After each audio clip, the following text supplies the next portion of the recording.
Let's turn another vintage with its roots in antique crochet, a vintage stitch pattern into a modern wearable. Yeah, I have a lot of this yarn in this color, so I'm gonna make another pattern using this color. I wanna get it used up. So because fiber arts patterns were historically shared by word of mouth rather than copyrighted documents, its evolution relies on ancestral crochet traditions. The vintage roots for this pattern, it has an intricate beginning. In the late 19th century, European and American crocheters favored heavily textured, multi-layered lace motifs. The structural blueprint for this, the inner architecture of what's now called the willow square, using chain loops to build raised petal-like shells, closely mirrors Irish crochet lace. Surprise, surprise, right? And 3D floral doily patterns that were published in historical volumes like the Encyclopedia of Needlework from 1884, of which I happen to have right here. Let me show you some of these. Here you see a very early and complex iteration of this right here. I'll explain why this became this. But let's look at another. See if we can find another. We should be able to. There we go. So you can see a circle turns into a flower, turns into a square. So the core shift of this is crafters realized they could take a circular decorative lace doily center and use basic cornering stitches to square it off. This made the individual lace pieces easy to stitch together into large bedspreads. Now, by the 1940s and 50s and 60s, and I guess 70s, we know that was really popular. So now we come into the mid-century stash busting era, but we start early.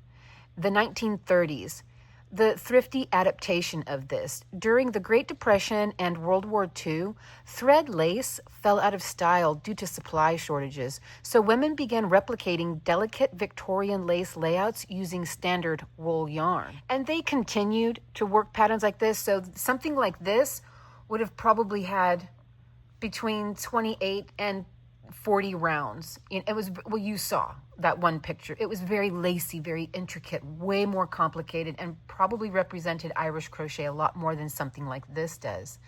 So now we're going to, because this hasn't really changed much. In the 1930s, we've seen loads of bedspread patterns that look a lot like this. Some are a little more complicated, but all use a wearable size of cotton thread. So now we're going to move all the way to where this got its name. So the 2007 formalization, the modern formalization of this. So for decades, this specific layout right here existed as an unnamed vintage library motif. But in 2007, designer Cecily Kim, I'm getting that wrong, the last name is Keim, formalized and adjusted the stitch ratios for modern yarn weights. And this was published in a magazine called Interweave Crochet Magazine. It got its viral status when the pattern hit online fiber arts archives like Ravelry, for example, and early design blogs. The community collectively embraced the name Willow, and it instantly became a global standard. And it instantly became a standard, like the name for it. We've seen this before. As you know, the granny stitch, what we call the granny stitch, used to be called the, go ahead and name it in the comments. That's right, the Van Dyke stitch. For decades, it was known as the Van Dyke stitch. Then it was called a cluster, and then it was called the granny stitch. And it became the granny stitch in the 60s, 70s, and 80s, predominantly in the 60s, because people were using it to make what was called a granny square. These squares didn't have that name prior to that. Just the simple granny square didn't have a name. It was a cluster square or a crocheted square.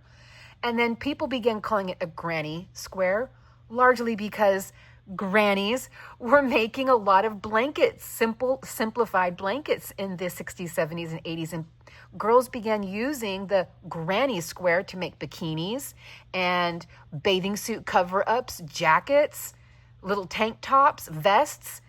So it became the granny square, just like this non-named square became the willow square. And so it instantly became a standard alongside the classic traditional granny square. So yeah, and what we call a cluster stitch today isn't anything like what used to be called a cluster stitch. So many things were called cluster stitches. There was no standard for stitch naming way back in the day. In fact, we even have several videos on this channel where we go all the way back to before a treble crochet stitch was even named. All it could be was described, and that was in the late 1830s. I'm sorry, 1830s. Yeah, that's correct, 1830s. So the first decade that Queen Victoria was queen. She was still quite a young lady before when patterns were being written, but before the stitches even had names. So today we're going to be working with what people are most familiar with, the name the willow square. But as you saw, this particular pattern here dates way back, and it looked just like this as well. Not much different. The only thing that was different was some of the stitch ratio was changed to adapt it for a thicker yarn. Other than that, this is a very classic, a very, very classic stitch pattern here. Very well known, very beloved. It's very easy, and we are going to make a beautiful wearable with it today. I have to point out, it's 2026.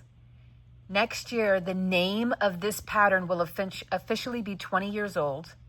That's how these things happen. And then it becomes the standard to the point where people are taken back whenever something they're so familiar with used to have a different name. You mean it existed before 2007? Yes. Just like how myself and so many others were taken back by the name Van Dyke stitch for the granny square stitch. We never, collectively as viewers, myself, never knew that that stitch went all the way back to the 1840s. That was the first pattern we found it in, was an 1848 pattern. The granny stitch, the Van Dyke stitch. I thought it was named after somebody with the last name of Van Dyke until some people pointed out to me, actually, back then a Van Dyke was a style of mustache. And it would have looked kind of like the Charlie Chaplin mustache. That's a Van Dyke. Ah! They named a crochet stitch after it. Okay, let's just get right into the pattern. The reason I'm taking this one apart, this one was my practice square. I used a 5.5 millimeter hook, and I find it to be a little too stiff. Even after washing and drying, it might still be just a little too stiff.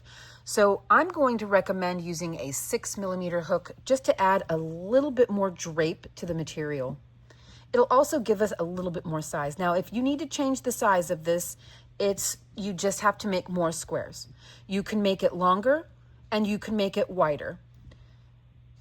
First, we're going to start with making just the square. Then I'll tell you how we're gonna put this whole thing together. Okay, so for this, you can start with either a chain 4, a magic circle, which I will do, and I'm gonna show you another form of a magic circle. So go ahead and work one slip knot here and work 2 chains. And in that very first chain is where you're going to work all of your stitches, and it'll be just like a magic circle. I'll show you. So we want to work 16 double crochet. So what you can do is go into that first chain. It's a little tricky working your very first stitch in there, and then after that you're off to the races. But yeah, you can just do this if you don't like doing magic circles, or if you don't like the chain 4s, because it might leave a little eye and you might not want that in your finished piece. You can just do this. And there you go. And pro tip, it wants us to work 16 double crochet, but work 17, and I'll show you why. But yeah, you can just keep working this all the way around, and it'll look just like a magic circle. So I'm going to go ahead and start with a magic circle, and I'll work it slow so that you can follow along if you want to try. You can slow the footage down as well. So I hold my yarn just like this. Come across, there's like a little peace sign here. I'm going to come across down to the bottom. So you see I'm coming across, then down across the bottom, back across the top, but I'm going to make it a crisscross, like an X, just like this. Now I'm going to come over here and hold on to all of that. Take my hook with the smile upside down, so the hook part upside down, come under this first one here and hook that bottom one. And you can see I'm going to spin that around the hook, just like that. So we'll do that one more time.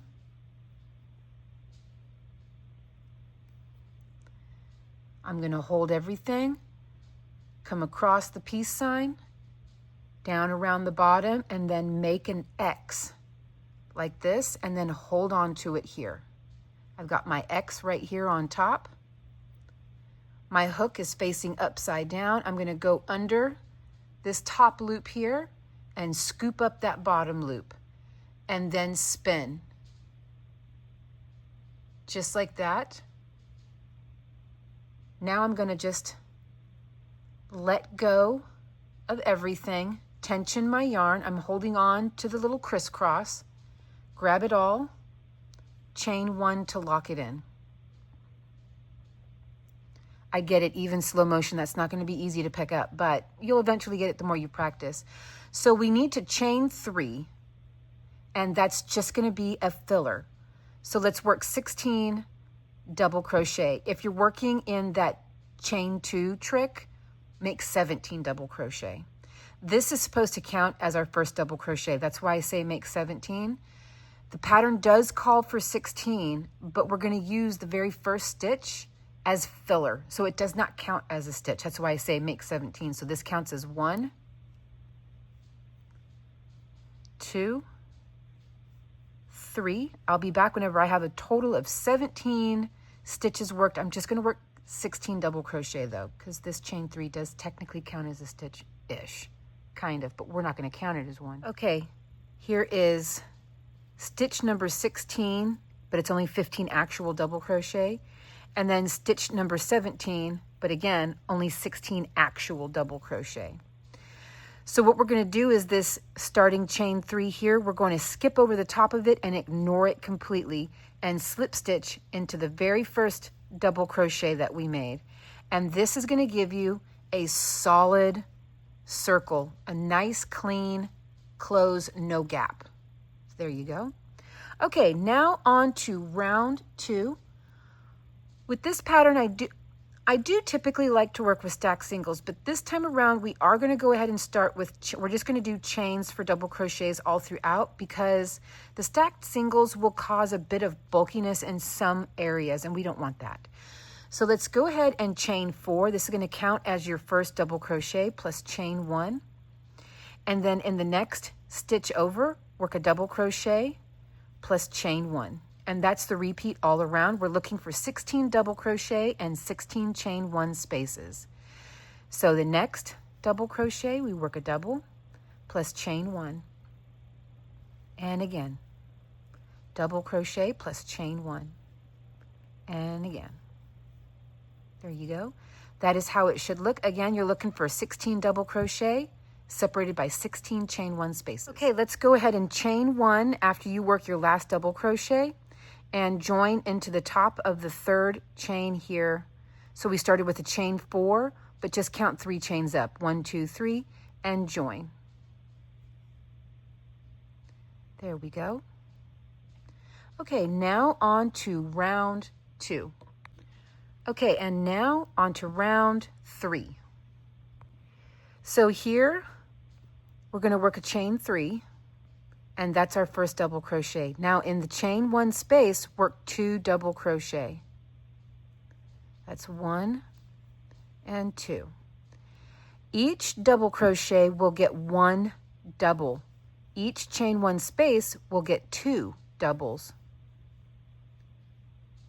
So there I just worked 2 in the chain 1 space, and then into the top, and then into the top of the double, I just work 1 double. Now into the chain 1 space, we work 2 doubles.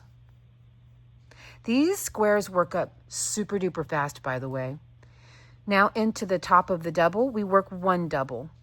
So here we're going to work 2, then 1, 2, then 1, all the way around. Okay, so come on back whenever you are ready to join and move on to round 4. But that is basically how it's going to look. 2, 1 over the double, 2 in the space, 1 over the double.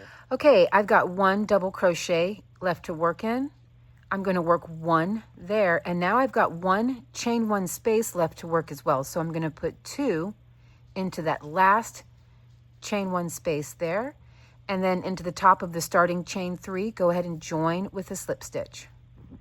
And there you go. That is our center circle. Now we're going to go ahead and start making a sort of a flower design. And then we're going to square that off and move on to the next square. It's that simple. It's just 7 rounds. Okay, so round 4 is going to be very simple. We're going to start with a chain of 6. That counts as single crochet plus chain 5. Now skip 2 double crochet. 1, 2, and in the third one over, work a single crochet. Now let's go ahead and just chain 3 because this is a corner right here. So let's go 1, 2, 3, skip 2 stitches, and in the third one over, work a single crochet.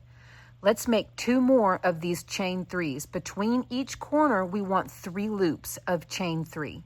So here we go, 1, 2, 3, skip 2 stitches, and in the third one over, double crochet. Single crochet, forgive me. I work too many vintage patterns, don't I? 1, 2, 3, skip 2, and in the third stitch over, work a single crochet. Now that's our 3 chain 3 loops. Okay, now we're going to work another corner of chain 5. 1, 2, 3, 4, 5. Skip 2 stitches and work a single crochet in the third one over. There we go. So this is going to be the repeat. You're looking for 4 corners, 3 chain 3 spaces between each corner. So now here you're going to work 3 of those chain 3 spaces and then a corner, then 3 more chain 3 spaces and 1 more corner, and then you're going to finish off with 3 more chain 3 spaces. Come back when you're ready to join, and I'll show you how we're going to do that. Very easy round. I'll be right back. Okay, now for our last chain 3 space we need to make and our join. So I have my corner, my 2 chain 3 spaces. Let's make 1 more. 1, 2, 3. Skipping my last 2 stitches and into the first chain on our starting chain 6, go ahead and join right there. Okay, so it should look just like this.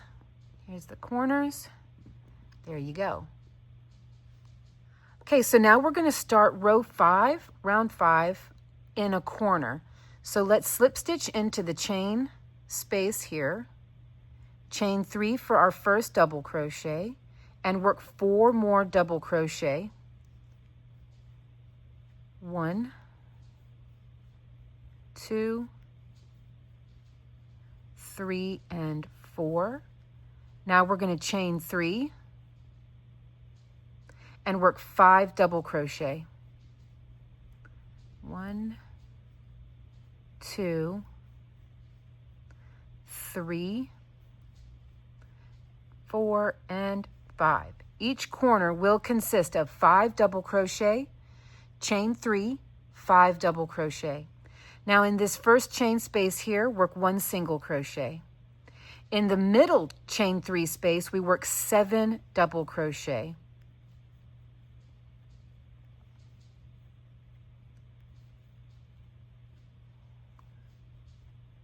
That's 5, 6, and 7.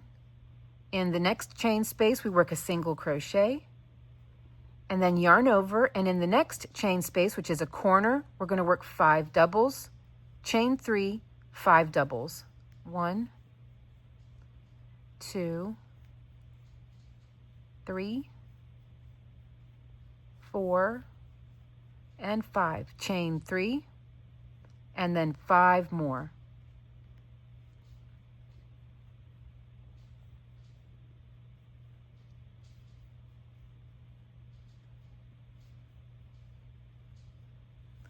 Okay, that's 5. And again, we work a single, 7 doubles, single, corner. Very easy rounds, aren't they? Single, 7 doubles, single, and a corner. And again, the corner is always going to be 5 doubles, chain 3, 5 doubles. Here is your repeat. Corner, single crochet, 7 doubles, single crochet, corner. Come on back whenever you have reached this point here. You've worked your last group of 7 doubles, and we will finish this round off together. Okay, so now we have worked our last group of 7 doubles. Let's go ahead and work a single crochet in that last chain space, and then go ahead and join with the slip stitch to the top of your starting chain 3. There we go. Okay, now we're going to go ahead and start with a chain of 8, which counts as a double crochet plus chain 5. 1, 2, 3. Okay, and in the corner stitch area, we're going to work a double crochet plus chain 3 and a double crochet. So that is the corner stitch. Now let's chain 5. And here in this single crochet, work a double. Now we're going to just chain 3. And this is what we're going to do when we're in the center of the square. When we're working corners, we're going to be doing chain 5s. So in the center of the square here, we're just going to work a single crochet in that center stitch. So count 1, 2, 3, and in the 4th double crochet over, work a single crochet. Again, just chain 3, 1, 2, 3, and in this single crochet, work a double. So you can see the center of the squares, we go with 3 chains, single, 3 chains. Everything else will be done with chain 5s. So now let's chain 5. 1, 2, 3, 4, 5. And let's work a corner in the corner. So that's going to be a double plus chain 3 plus a double. Chain 5 again. And in that first single crochet from the corner, work a double crochet. Chain 3. And work a single crochet in the 4th double crochet over. So 1, 2, 3, 4. Chain 3. Double crochet in the single. Chain 5. And let's work a corner over the corner. So that's 1 double, chain 3, 1 double. Chain 5 again. Let me move down a little bit for you. And in the first single crochet from the corner, work a double. Chain 3. Skip 1, 2, 3, and in the 4th double, work a single. Chain 3. And in the next single over, work a double. Now for the last corner, chain 5. Work a double, chain 3, double.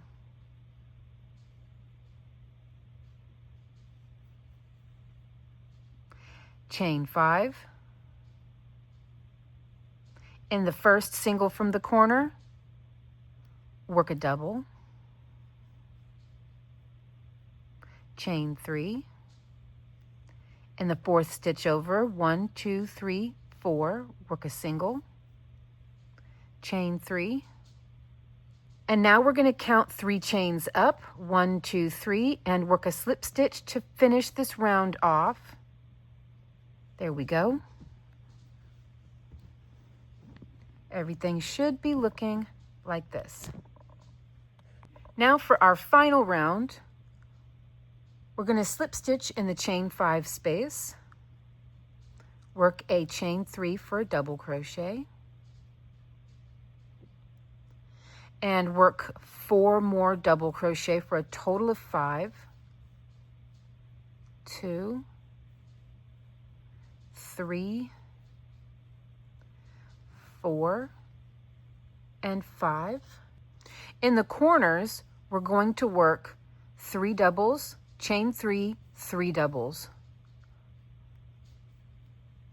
That's 3. Now chain 3, 1, 2, 3. Oh, I'm way up too high again. I'm so sorry. And then 3 more doubles in that corner space. 1, 2, and 3.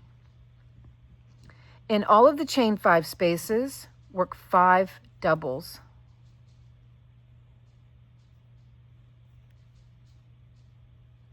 That's 2, 3, 4, and 5. In all of the chain 4 spaces, work 4 doubles. And that's the repeat all around. And that's the last round. You can tie it off and then start working on another one. This will be sewn together in the end. So this is going to be your repeat. 5, you work a corner of 3, chain 3, 3, then 5 over the chain 5 space, 4 over the chain 4 spaces, 5 over the chain 5 spaces, a corner, and that all the way around. You're going to join after you work your last 4 in this chain 4 space. Just join to the top of your starting chain 3, tie it off, weave in your ends, and make more. Again, if you're following along with me, I'm going to make a total of 20. But if you need to skip to the end to see how it's put together, at that point you can decide if you need to make 22 or if you need to make 18 or 16 or 24. Because you also need, again, like I mentioned before, 8 for the sleeves. You might want extra long sleeves. Who knows? You might want short sleeves. So it'll be entirely up to you. And of course, you'll be able to see how it looks on me and on my mannequin. And that's going to be one size fitting a size 12, which is me, and also fitting a size 6, which is my mannequin. So you're going to see how this one size is going to fit 2 dramatically different sizes, okay? So I will be back whenever I have 20 of these made and I'm ready to assemble, but many of you are probably already at the end.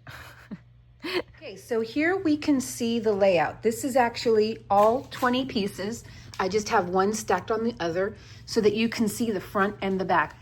But as far as sewing it goes, so obviously you're going to sew all of these joins together here, all the way down.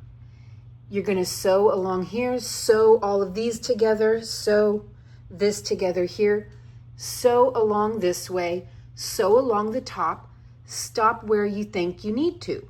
So my best advice to figure out where to stop on the shoulder, you probably don't want this one little square right here to be all the width on your chest area, especially if you want this to be off shoulder. You're going to want to probably half of this square on over, like stop at this point if you want. So the best thing you can do is start sewing it up, come up around this way, and then stop at this point. Take some of your stitch marker little clips and just clip it all the way here as if it's sewn and try it on.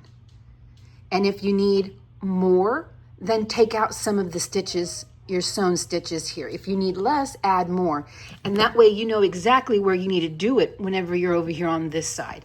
And that's it. And if you want it to be longer, to make it more of a shirt, make more squares. If you need it to be broader, make another square for the top and bottom section, front and back.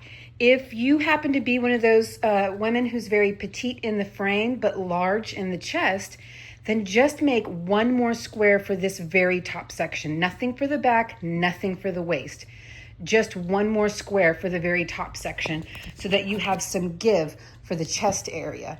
But you can see now, based on how it's laid out, how big do you need this to be? Now let me get you some measurements here while I have it laid out. With the 6mm hook and the exact yarn I'm using, with the 3 squares, I'm at 23 inches. Now this is before it's been washed and dried, which will block it. Naturally, washing it and drying it in high heat will relax the fibers and make this fit even more relaxed.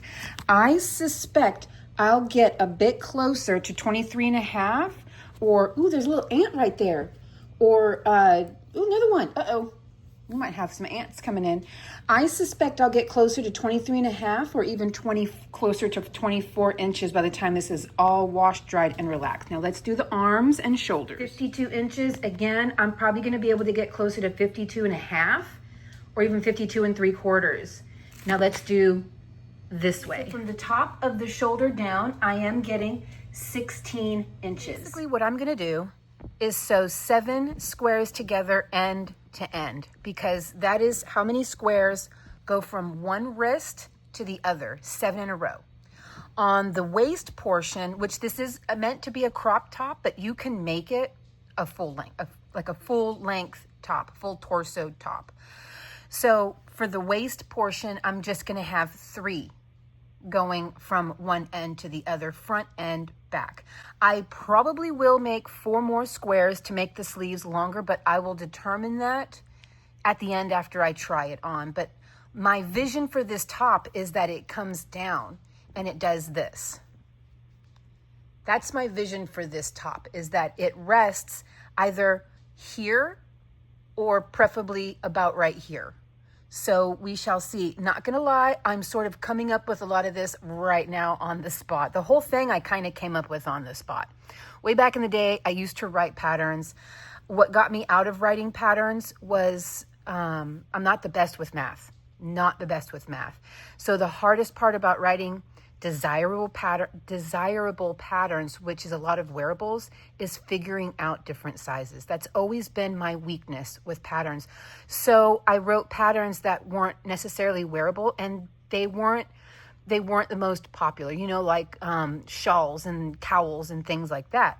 They're not the most popular. People like wearables, skirts, pants, shorts, tops, toppers. Toppers are huge. If you want to get into making your own patterns, bathing suit cover-ups, tank top cover-ups like this, something you can dress a tank top up with, huge. Something you can make, something that a woman can wrap around her waist while wearing a pair of like leggings, huge. People love that for crochet. They like crochet to be either the main attraction, like accent sort of accessory, like the one accessory that pops, or they like shorts, pants, wearables. I struggle with trying to figure out how to accommodate all the different sizes. So I got out of writing patterns, but I have a vision for these things. My problem is my vision fits me and maybe a size up and a size down. I'm really bad at figuring out the extra smalls and then the bigger ones. So that's my weakness. So I am coming up with this pattern here on the spot, not this square. This square is an established square. So that's why I'm like, I don't know how much yarn you're gonna need. I'm not exactly sure how to make it fit, you know, that I also like to make things that are oversized so that it doesn't have to be fitted. So yeah, if you want this to be broader, make more squares to go from shoulder to shoulder essentially, or from wrist to wrist. If you want it to be narrow, take a square out on the front and the back. If you are petite but you are chesty, then only add 1 square to the front chest area, and that's it, to the front top row. That's it. That should give you a little bit more easement in the chest area. Okay, so right now my homework is going to be to sew these, and we want to sew them, well, it's entirely up to you, okay? If you want to sew them on the front with a fancy little stitch, just know that could cause some stiffness, but it is up to you. You can crochet them on the front and add a cool looking join. It will add a little bit of stiffness. I personally will be using a darning needle, because going like this or even whip stitching, you're going to get a much more relaxed join than a thick crochet stitch. So what I'm gonna do, I tell you what, I haven't decided yet if I'm just going to do the back loop and the back loop. If I do that, it will leave these two lumps right here on the front, and whenever it opens up it could look a little weird. So I haven't decided yet. I'm going to play with it first. Again, I'm coming up with this on the spot. If I'm going to do both top loops to both top loops, if I do that, then it will be a seamless, it will appear to be a seamless join, which I don't think I want. I think I want the joins to have a bit of an obvious seam between each square. So let me play with it for a bit and I'll be right back. But first, let's go ahead and start together, because maybe you might not know exactly where to join at if you've never worked with squares before. So I'm going to go ahead and attach here. Let me cut off a pretty good length. Okay. So your best bet, obviously you want to work the wrong side out unless you want to add a fancy join to the front. And you're going to want to join in the middle stitch. No, that's wrong. No, you don't want to join in the middle stitch this time around, whenever you're working the very edge maybe. Because whenever you come to join more squares this way, you're going to want that middle stitch, that middle chain that's in the chain space. You're going to want that middle chain to look like everything is just joined seamlessly like this. So whenever you go to join the bottom to the top, you're going to just join chain stitch to chain stitch, and hopefully that middle stitch all the way around is kind of left alone. That'll give a really nice clean look and it won't make it look all weird and awkward like that. So you'll know you've gotten a clean join if you join first chain to first chain. Skip, don't worry about the middle chains. Just jump over here and then join last chain to last chain, leaving those middle chains sort of like that. It'll be cleaner. I'll show you whenever we get to that. So normally I would say start with the middle chain, but no, not yet. Not yet. So I am going to start with the very first chain here, and I have 1, 2, 3 chains here. So this very first chain over here. And there we go. And I'm just going to do a simple knot here for now. This will get weaved in, but this will just hold it on. Just a simple little whatever knot. And you know what? I was going to jump off and do this part. Let's figure it out together, yeah? Am I in that? Yes. Okay, so I do want there to be the appearance of a join, of a seam. So I am going to work if you're looking at the stitch straight up, it looks like I'm working front loop of this stitch and back loop of this stitch. And I think I'm just going to go back and forth with it instead of a whip stitch. So now I'm going to pick up back loop of this stitch and front loop of this one. And then front loop, back loop. I do want a relaxed join, so that's why I am just going to go back and forth instead of whip stitch. Because even a whip stitch might add a little bit of stiffness to the joint, and I want this to have some level of drape and movability, because it's a wearable, not a blanket. So let's do a few of these and see how it looks. I don't want that to be too tight, so if it seems like I'm pulling too hard, I'm just going to loosen it up a bit. It'll be a nice join though. Here we go, back loop to front loop. Whenever I say front loop a lot, I always feel like I want to say Fruit Loop. Like I say front loop so much, it won't like Fruit Loops, like the cereal. So Fruit Loop, back loop. No, just teasing. Okay, so picking up what looks like the back loop and then what looks like the front loop. Let's get a couple more, get ourselves about halfway across, and then fold it around to the right side out and see how that join looks. And then you have to picture yourself wearing it. And how will it look when worn. Because typically with squares like this, it's for a blanket. I mean, I know that there's lots of tops that are made with squares like this, but they're also join as you go patterns. This one here, we are assembling. So it's a little bit different. This is typically what you would do with a blanket or a bag. All right, let's look now. What do you think about that join? It does have a bit of a seam. The seam will move though. I think I like it. I think it gives some stretch, some room to breathe, some room to grow. What do you guys think? All right, let's do some stitches where I work both of the top loops.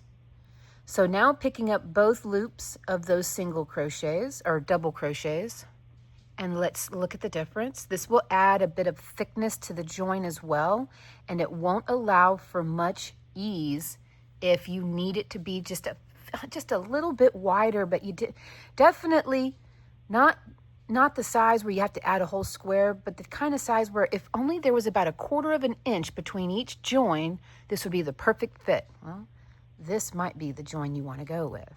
Who knows? Great thing about this kind of thing is it's crochet. You can always change your mind. You can cut the join out, the join, rejoin it.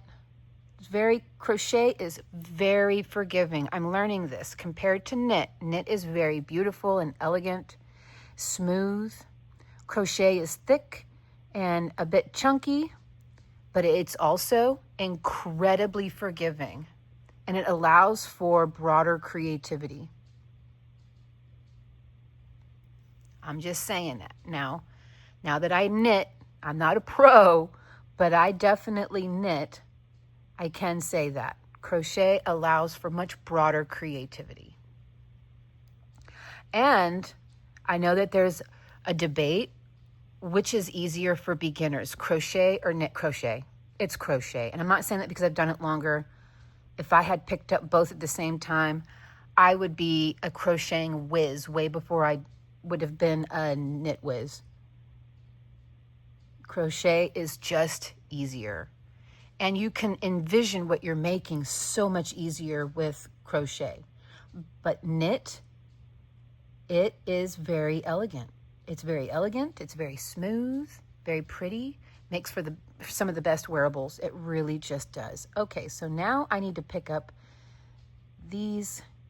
Oh, nope, I'm not. Okay, I thought I was 1 stitch off. So, well, I think I was 1 stitch off.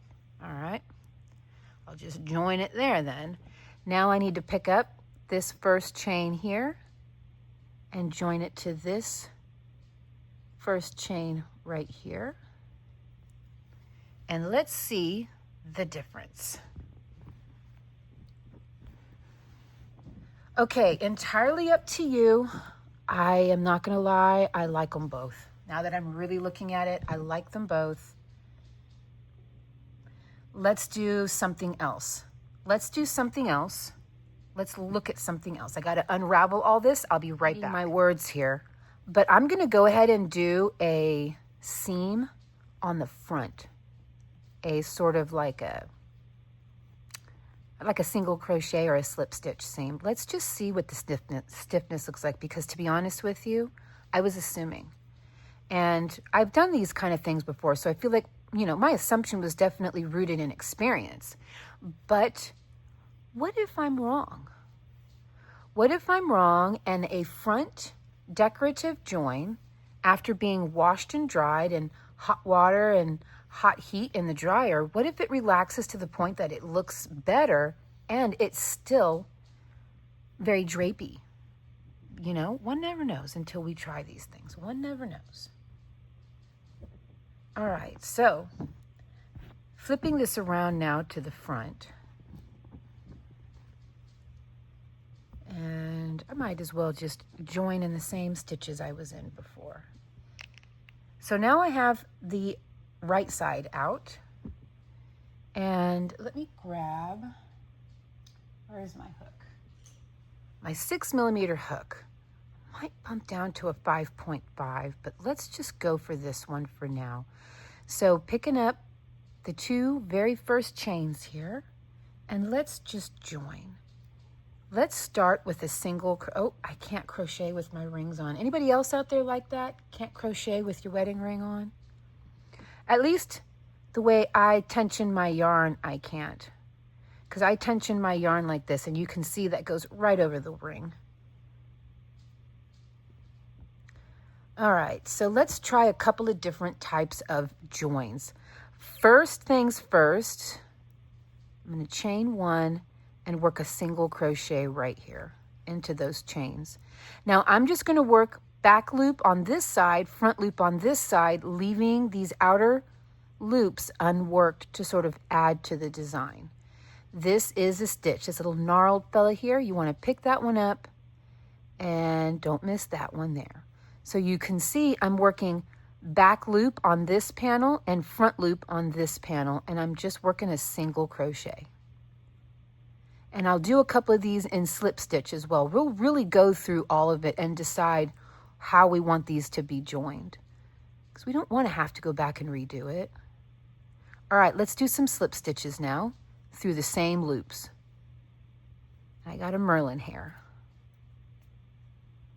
Yeah, let's try. We might like slip stitches better. It might be a little more elegant. Be sure you do them kind of loose because slip stitches are tight.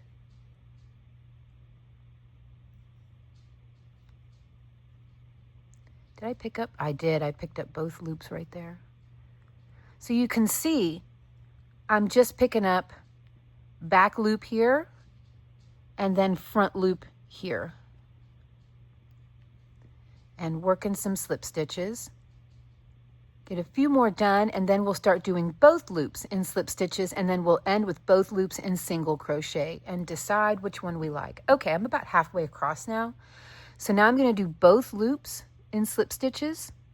So both loops here, both loops here. And I'm going to try to keep those slip stitches relaxed. Do some of these. Then we'll move on to doing both loops in single crochet. And there's another stitch I can show you that you might be interested in. It's a way I did make a bag before, and it was really pretty joined, but we'll see the level of stiffness it causes, because this particular other stitch could really elevate your joins, really stand out. Okay, now let's do everything, the tops of both stitches in single crochet. So we are really giving you the variety pack of options here. This is everything I would have done off camera. And wouldn't that have been so disappointing if I had just went ahead and done this off camera? You wouldn't have been able to see any of this. Hey, I lined up just right this time. And now through this stitch or chain and through this chain.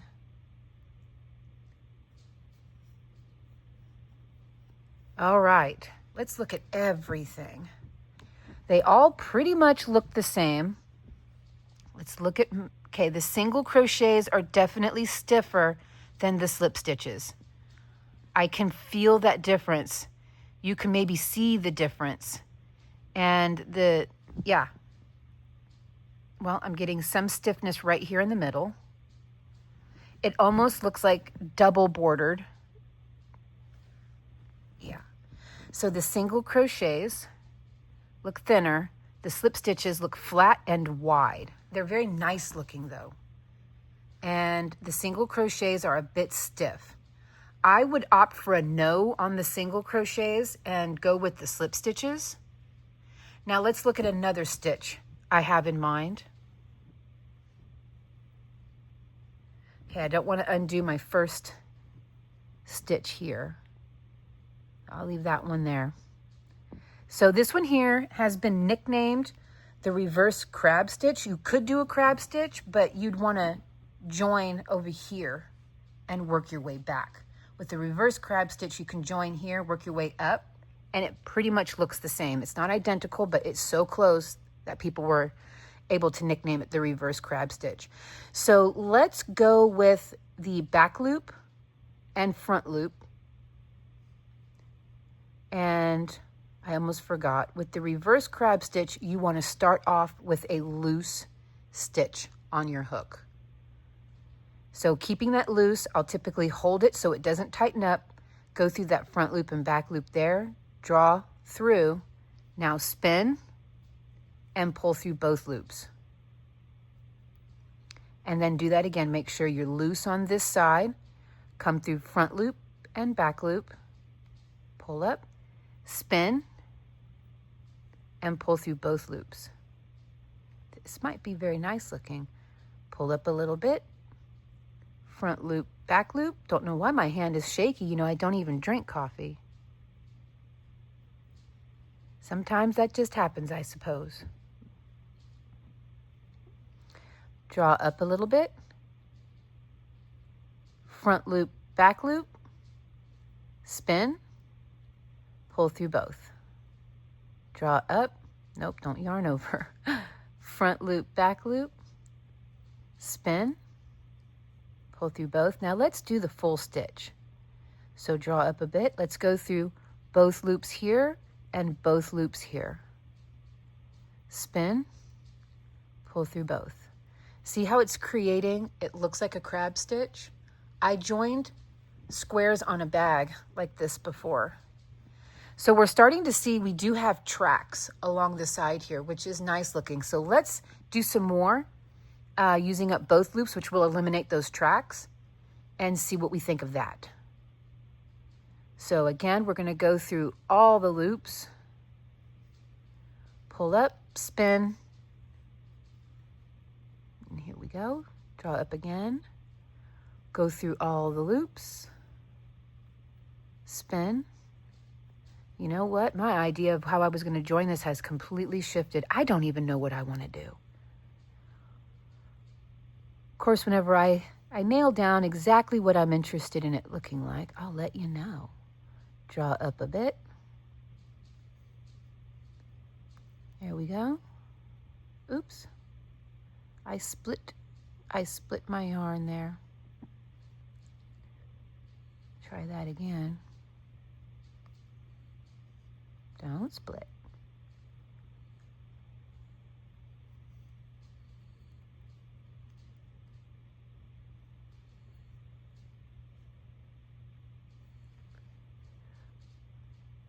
My yarn is wanting to split. I'm not going to let it. No, you behave.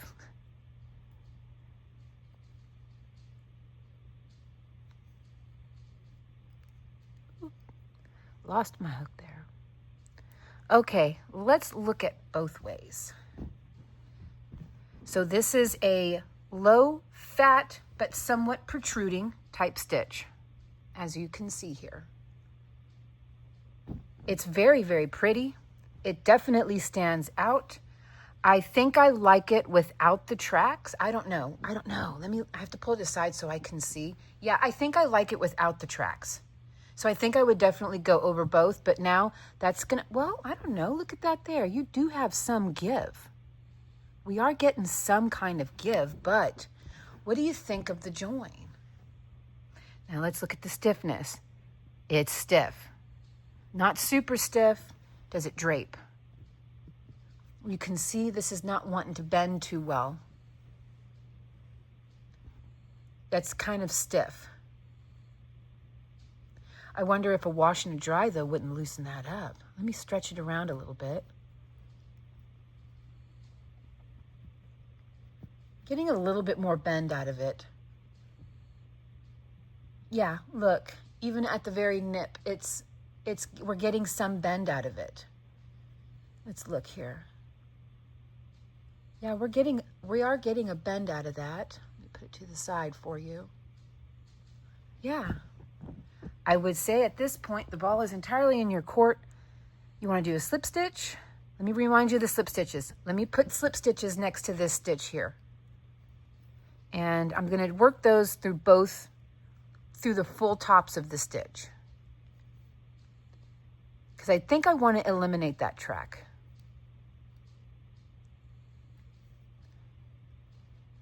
And I'm working these a little bit relaxed, a little bit loose, as you can see. I think the single crochet just stands out too much. Beautiful for a blanket, but maybe not for a wearable. You want clean lines with a wearable. Not something that looks like a blanket was cut up and now you're wearing it, you know. You don't want to be that person that looks like they're wearing the drapes. All right. Oh, it's a real toss-up for me. I like them both. I really do like that slip stitch join. Not gonna lie, I really like that slip stitch join the most. It's very clean. This is very unique though. I'm gonna leave it up to you. Let's look at how much movement we get out of the slip stitch. I don't want to cheat. It's about the same. I'm going to pull it this way so I can get a grip on it. Yeah, it's about the same as far as movement goes. So a little wash and dry, and I think we're going to get it loosened up. Here's how it looks from the back on both. Now this looks very, very nice and clean on the back. Well, there you go. Okay. Stretch that out a little bit. Okay, so the ball is fully in your court. I'm kind of sold on the slip stitches right now. I really am. I feel like that is just such a clean line. This offers uniqueness. It's definitely very attractive. This offers the clean lines I'm personally interested in wearable crochet. I like clean lines. Okay, well, that's the joining techniques you can try. I went through many of them. There's also a blanket stitch you can try. There's all kinds of other things I'm not super familiar with, but there's lots of videos on YouTube. You just type in how to join crocheted squares. You're going to find a multitude of other ways to join. But here I gave you a small handful. I think I'm going to go with the slip stitch through both loops. I feel like that just is the nicest, the cleanest. All right, that's my join method. I will be back. I'm going to start by joining 7 squares in a strip. So everything, I have all my squares made. I already sewed the 1/2 together. So this will be either the front or back panel, either way. So let's go ahead and lay this out. So you know your long strip is 7 squares wide. We're going to utilize the 3 center squares, leaving 2 unworked off to each side for the sleeves. So here we go. Try to get that out of your way as best I can with my small working space here.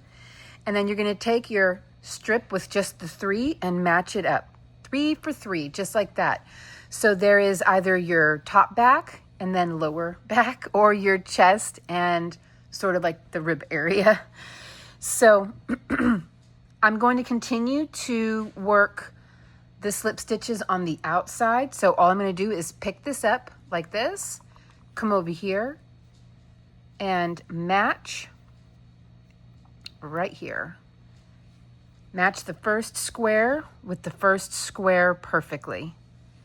This time we're going to join into the center chain on this side and the center chain on this side. And here I have 1, 2, 3. So that center chain right there. And I'm going to show you how we're going to join over this area as well. Let me show you the result of what I did with the first, my front. I'm just going to call it my front panel. Here is how that join looks. And so you can see I already have this joined all the way across, of course, leaving 2 squares unworked. There you go. So let's go ahead and join the bottom portion to the top portion. Let me get you down here now. Okay. Of course, I leave a nice long tail for weaving in. Pull through that chain and that chain there. Want a little bit more of a longer tail. Oh, that's my dryer. Chain 1 and back into those same center chains. I'm going to work my first slip stitch. There we go. Tug on the little tail here to tighten things up. Now the next chain over is going to be kind of hard to identify, but it is right here. And then the one on the back panel is right here.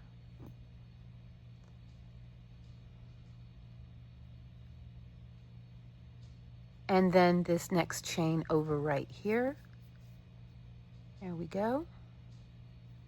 Now I'm just going to make sure that I match double crochet for double crochet all the way across. So I've got 3 here, 5, 4, 4, 5, and 3. So I'm going to match those. There we go. That is my first one there.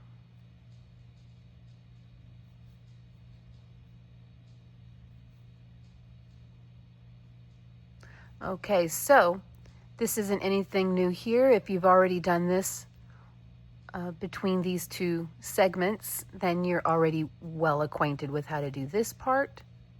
So I will meet up with you whenever we get to the next chain space over right here. I've got 1 double crochet left to work on both panels. So I'll work my slip stitch here. And now I'm going to work in just the first 2 chains. We're not going to work the center chain or this center area here. So let's work a slip stitch or whatever stitch you chose to go with into the first chain here and here. Complete my stitch, and now the second chain over, or the middle chain of the 3 chains right here. The chains are a little difficult to notice. That's going to be the most difficult part. So now we're going to skip the 3rd chain and this whole center section and the first chain on this side. And I can see I've got 2 chains clearly visible. I'm going to work in each of those. So 1 here, and then over here I can see I have 1 chain, 2 chains. So that middle one is what I'm looking for. And now the next chain over. And here. Now I just need to match stitch for stitch on my center square.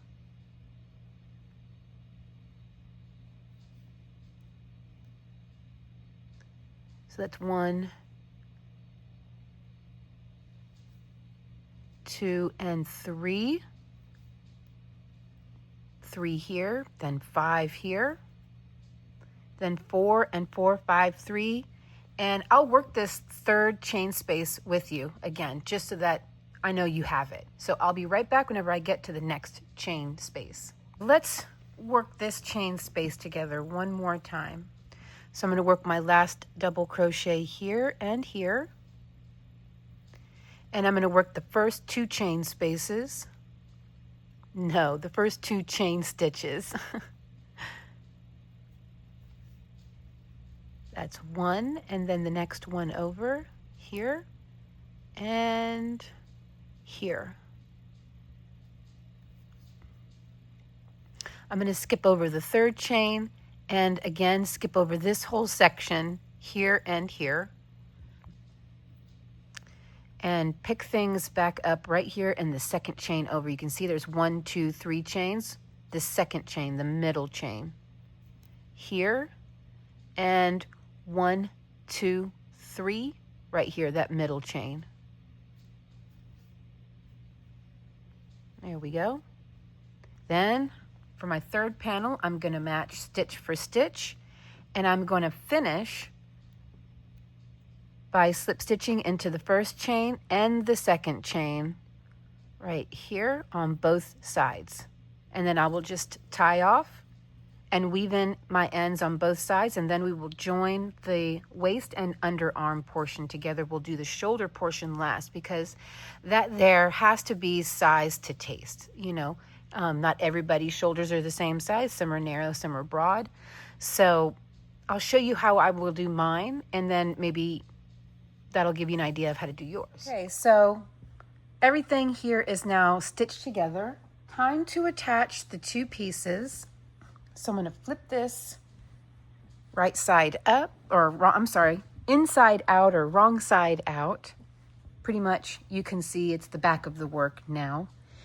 And I'm gonna match the front panel waists and underarms to the back panel. So this one here will be right side up because again, I'm going to continue to stitch on the outside of the work. So here we go, just organizing my shirt here. Put that on top and then match this side here. And you can't see the other side, but it's also matched the same. And I'm just going to pick up my work. Put it this way, put my arms out. I'm not going to worry about if they're perfectly aligned because as I stitch, they will line up. So I'm going to start here, and this is the waist portion, the armpit portion, and then I'm just going to work all the way up to the very end of the cuff, exactly as we have done before. Here in this section, we're going to do basically what we did before. The first 2 chains, skip over all of this in the middle and the last 2 chains, and then just carry on, and that will come together nicely. So here, once again, I'm going to start with the center chain. Here I can see I have 1, 2, so that's my center chain there. Okay, nice long tail. Pull through. Start off with a slip stitch in the very first chains that we're already into. So go back into that chain, go back into that one there. Give that a little tug to tighten it up. Then the next chain over, which is always kind of hard to see. It's a little bit ugly and gnarled, but it's right there. Once you get in, you can see, oh yeah, that was my chain. And then right here,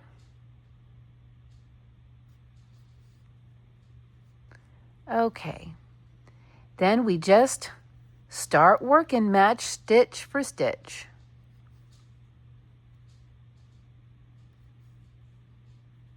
I'm glad I opted for this slip stitch join. I'm really enjoying the texture of it.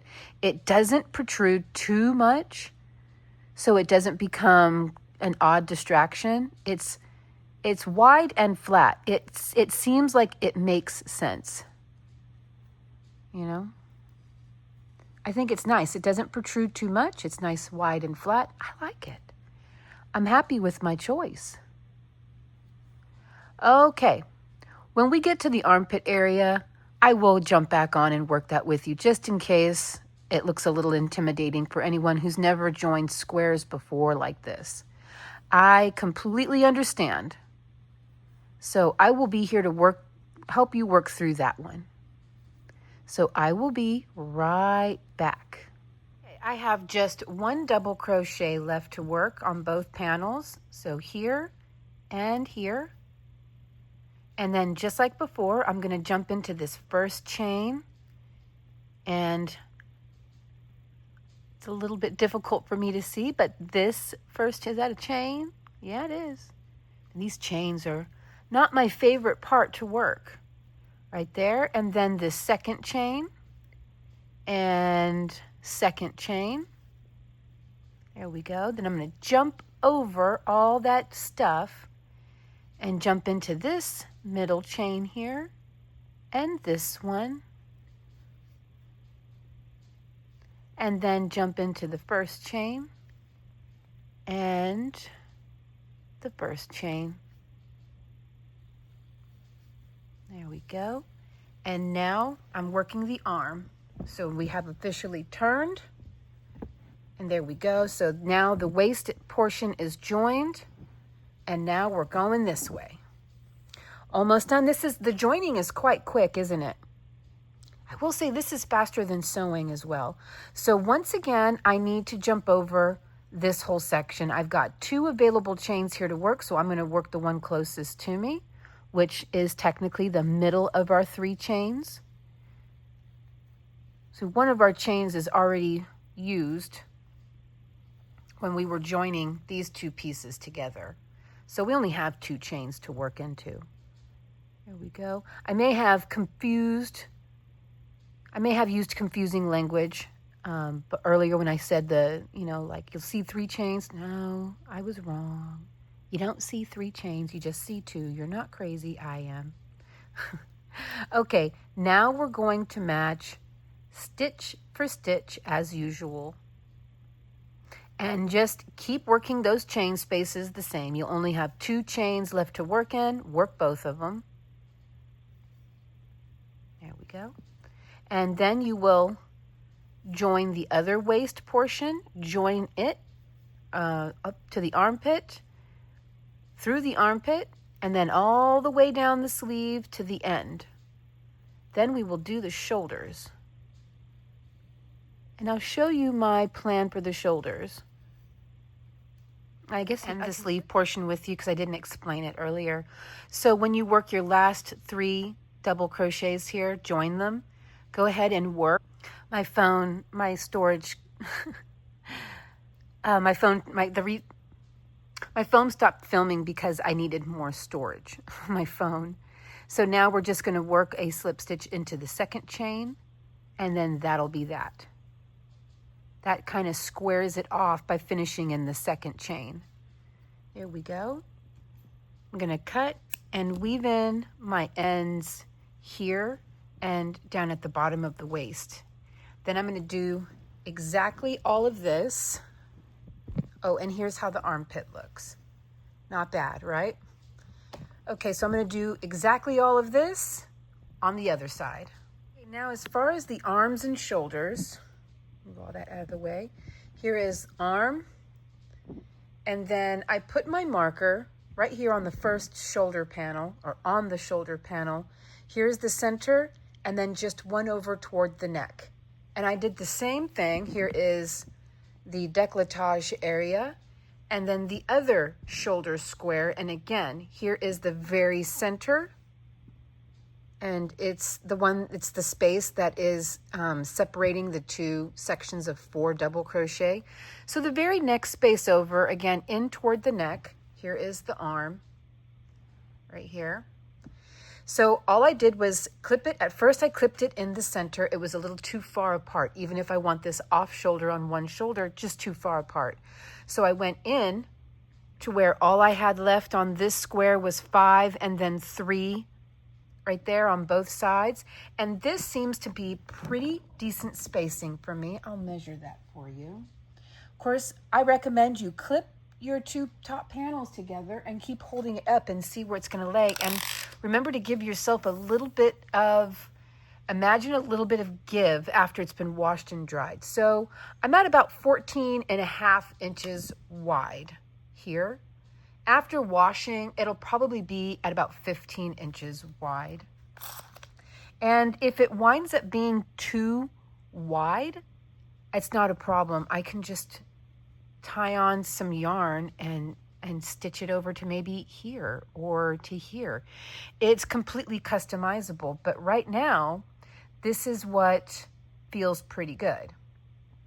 And as I have mentioned so many times, crochet is very forgiving. If you make a mistake or change your mind, it's an easy redo. So you don't have to redo the whole sleeve, just add a few extra stitches. Just join your yarn again, add a few extra stitches, and weave in that tail. No big deal. But this really does need to be made to fit you comfortably. So we're going to start off on the sleeve. Let me move this completely out of the way so you can see we are now starting off on the top of the sleeve and into that middle chain right there. Nothing else changes. Just going to work my way over to where my stitch marker is, and I'm just going to stop there, cut.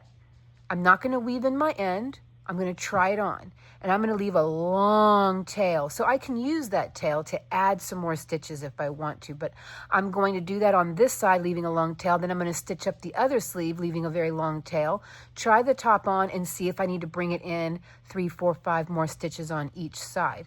And so that's how I'm pretty much going to customize it to myself. And so that's essentially it. So what I will do now is go ahead and finish both sleeves. I'll show you where my final placement will be for my last stitch going in toward the neck. in case you want to do exactly how I'm doing. And then I will try it on. I'll put it on my dress form as well, although my dress form's shoulders are a little narrow, but at least you'll be able to see what this size looks like on both the size 6, US size 6 dress form, and myself, which is a US size 12. So I'll be right back. I'm going to get the tops of these sleeves done and get it tried on. But of course, I won't show you how it looks until after I wash and dry it, because that'll be the final size, because washing and drying it will sort of block it. Here it is. What do you guys think? This is the kind of top you can wear, all ages, all sizes. As you can see, I'm a size 12, and this is how that same top on my size 6 mannequin fits me. So it's not a one size fits all. If you need it to be broader, you will have to add more squares. If you need just the chest area to be larger, you'll need to add an extra square up here while adding nothing to the back. But if you do need it to be broader, you'll need to add an extra square here and here, and here and here in the back as well. If you need longer sleeves, which these are pretty long, but if you need them longer, okay. If you need them shorter, if you minus a sleeve, it'll be one of those 3/4 type size sleeves. So there you go. Also, you could work this with a lot smaller of a thread, and you can actually make it into a cardigan. But isn't this cute? What do you guys think? I think it's super cute. This color looks great with blue jeans, by the way. Oh my goodness. Okay, I can't wait for it to cool down so that I can actually go around wearing this and show it off. Because my favorite thing to do, don't deny it's not yours too. Whenever someone goes, oh my gosh, I love that, and you go, oh yeah, I made it. I got my head in the clouds so high, feet on the ground, but I still get by.